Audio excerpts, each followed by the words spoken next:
வணக்கம் நண்பர்களே. Big my ஸ்டாக்ஸின் இன்றைய தினசரி சந்தை சுருக்கத்திற்கு உங்களை மிகுந்த உற்சாகத்தோடு வரவேற்கிறேன்.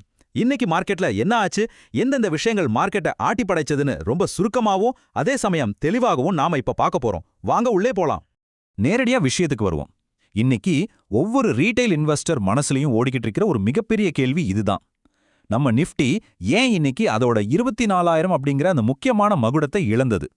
இதுக்கான உண்மையான காரணங்களை நாம இப்போ அலச போறோம். முதல்ல சென்செக்ஸ் பாத்தீங்கன்னா இன்னைக்கு 417 புள்ளிகள் சரிஞ்சு முடிஞ்சிருக்கு. எக்ஸ்பைரி நாளான இன்னைக்கு மார்க்கெட்ல பயங்கரமான ஏற்ற இறக்கங்கள் இருந்துச்சு. நேத்து நம்ம பார்த்த லாபங்கள் எல்லாத்தையுமே இன்னைக்கு ஒரு சில மணி நேரங்கள்லயே மார்க்கெட் மொத்தமா இழந்துருச்சுன்னு தான் சொல்லணும்.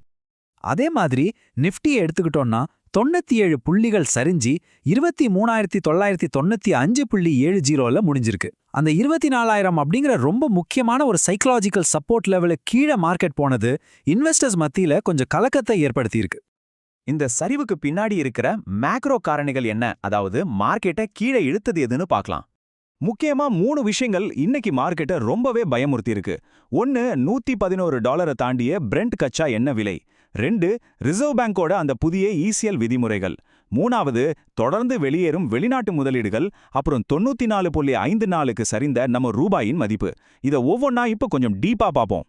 முதல்ல இந்த புவிசார் அரசியல், அதாவது ஜியோ பாலிட்டிக்ஸை பார்ப்போம். இந்த மார்ச் மாசமும் மிடில் ஈஸ்ட்ல ஆரம்பிச்ச பிரச்சனை முக்கிய கப்பல் வழிகளை எல்லாம் முடக்கிடுச்சு. இந்த ஏப்ரல்ல அமெரிக்காவுக்கும் ஈரானுக்கும் இடையேயான அமைதி பேச்சுவார்த்தைகளும் எந்த முன்னேற்றமும் இல்லாம அப்படியே நின்னு போச்சு. இதோட விளைவு என்ன தெரியுமா? உலக எண்ணெய் போக்குவரத்துல ரொம்ப முக்கியமான ஹார்முஸ் ஜலசந்தையில போக்குவரத்து அதோட வழக்கமான அளவிலிருந்து வெறும் 5% சுருங்கிடுச்சு. இது ரொம்பவே சீரியஸான விஷயம். இதனால என்ன ஆச்சு? கச்சா எண்ணெய் விலை சும்மா ராக்கெட் வேகத்துல ஏறி இன்னைக்கு ஒரு பீப்பாய்க்கு $111 தொட்டுடுச்சு. 2026 ஏப்ரலுக்கு அப்புறம் இந்த ரேஞ்சுக்கு போறதே இதுதான் முதல் முறை. இந்த மாதிரி கச்சா எண்ணெய் விலை உயர்ந்தாலே நம்ம இந்தியா மாதிரி நாடுகளுக்கு இறக்குமதி பணவீக்கம், அதாவது இம்போர்ட்டட் இன்ஃப்ளேஷன் அதிகமாயிடுமோ அப்படிங்கிற பயம் மார்க்கெட்டை ரொம்பவே ஆட்டி படைக்க ஆரம்பிச்சிரும். அடுத்ததா பேங்கிங் செக்டாரை ரொம்பவே சோதிக்கிற ஒரு விஷயம் RBIயோட இந்த புதிய ECL விதிமுறைகள். இது என்னன்னா, ஒரு லோன் வாராக்கடனா மாறுற வரைக்கும் வெயிட் பண்ணாம பேங்குகள் முன்கூட்டியே அதுக்கான நஷ்டத்தை கணக்கிட்டு பணத்தை ஒதுக்கி வைக்கணும். லாங் டேர்முக்கு இது பேங்குகளுக்கு ரொம்பவே ஆரோக்கியமானது தான், எந்த சந்தேகமும் இல்லை. ஆனா ஷார்ட் டேர்ம்ல இது பேங்குகளோட லாபத்தை குறைச்சிடுமோ அப்படிங்கிற பயத்துல இன்னைக்கு பேங்கிங் பங்குகள் எல்லாமே ரொம்ப பலத்த சரிவை சந்திச்சிருக்கு. இப்ப நம்ம பிரகாசமான பகுதிகளை பத்தி பேசலாம். அதாவது இந்த மார்க்கெட் சரிவிலும் ஒரு சின்ன மீட்சி எங்க இருந்துச்சுன்னு பார்ப்போம். பெரிய நிறுவன பங்குகளான நிஃப்டி 50யும் சென்செக்ஸும் இன்னைக்கு ரெட்ல முடிஞ்சாலும் பிராடர் மார்க்கெட்ஸ், அதாவது பரந்த சந்தைகள் இன்னைக்கு ரொம்பவே சூப்பரா பெர்ஃபார்ம் பண்ணிருக்கு. Nifty mid cap 0.3%, small cap 0.4% ஏறி பச்சையில தான் முடிஞ்சிருக்கு.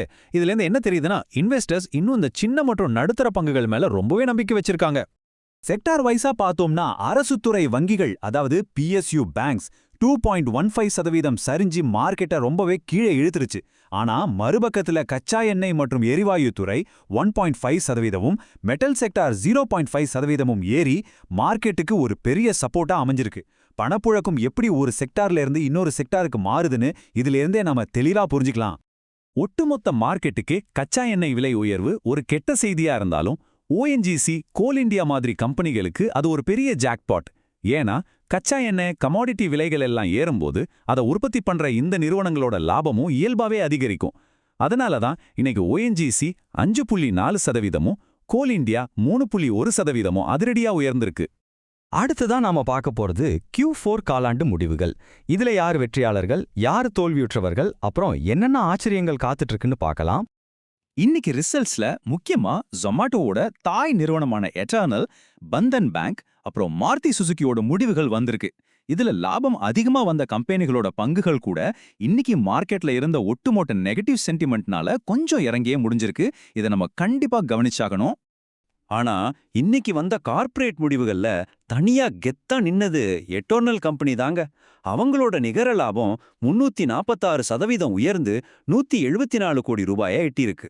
மார்க்கெட் சரிஞ்சிருந்தாலும் பிளிங்கிட் சேவையோட அபார வளர்ச்சியும் அவங்களோட டோட்டல் ரெவென்யூ அதிகமானதும் தான் எட்டர்னலோட இந்த அசுர வளர்ச்சிக்கு மிக முக்கிய காரணம்.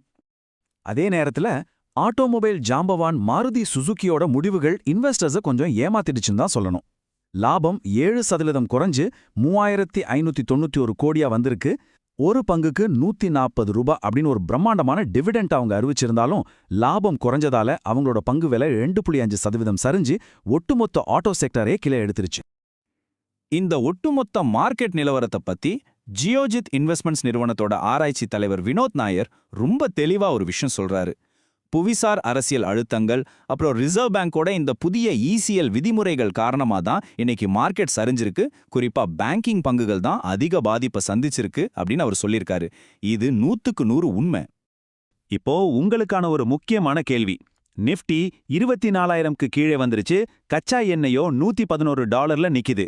இந்த ஒரு சூழ்நிலையில இது குறைந்த விலையில நல்ல பங்குகளை வாங்குறதுக்கான ஒரு சூப்பரான பை ஆன் டிப்ஸ் வாய்ப்பா, அல்லது மார்க்கெட் இன்னும் பயங்கரமான சரிவை சந்திக்க போகுதா?